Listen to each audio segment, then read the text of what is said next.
avant de procéder à votre embarquement, je tenais personnellement, sincèrement, à vous féliciter. Alors, nous allons commencer. Vous voulez faire un safari, messieurs, dames? Je peux vous embarquer rapidement. Je vais donc maintenant vous donner des kits qui sont nécessaires pour faire ce voyage. Installez-vous. Voilà, ici. Bon, je vais vous embarquer également. Messieurs, dames, safari ici est un voyage organisé qui va vous amener dans le monde des autochtones. Les autochtones, messieurs, dames, ce sont ceux qui sont là où ils sont déjà. Alors regardez, dans cette direction, vous avez déjà un groupe d'autochtones en train de se nourrir. L'idée est de comprendre la façon dont ces autochtones se comportent, se nourrissent et se reproduisent.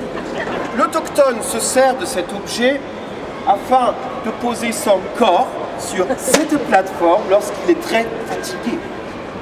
Regardez ceci, c'est doux, comme cela semble flotter dans l'atmosphère, et regardez les reflets de lumière qui se produisent dessus.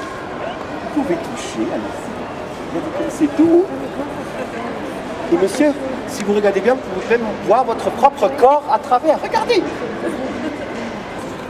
C'est par là. Hop, hop, hop!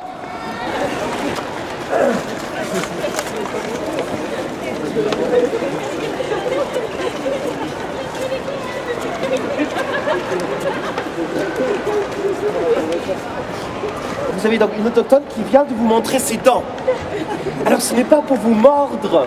Lorsqu'un autochtone vous montre ses dents, c'est pour vous signifier qu'il est heureux que vous soyez dans le même temps et dans le même espace que l'autochtone qui vous montre ses dents.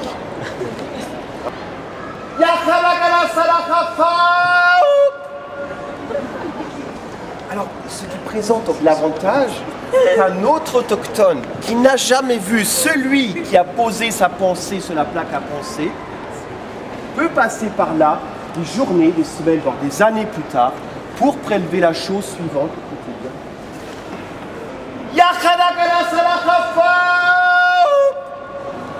C'est-à-dire exactement la même chose.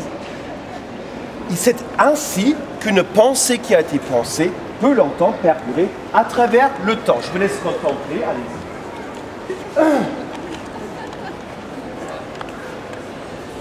Encore un peu, monsieur. Voilà. Alors, on peut tout à fait se demander également, mais comment font les autochtones pour se reconnaître entre individus? Hein? Regardez, ils ne sont pas faciles à distinguer les uns des autres. Vous allez donc monter votre membre droit supérieur et faire un petit mouvement de va-et-vient. Par exemple, là, il y a un petit groupe d'autochtones, on va voir comment ils vont réagir. Vous avez vu? En plus, ils vous montrent leur temps.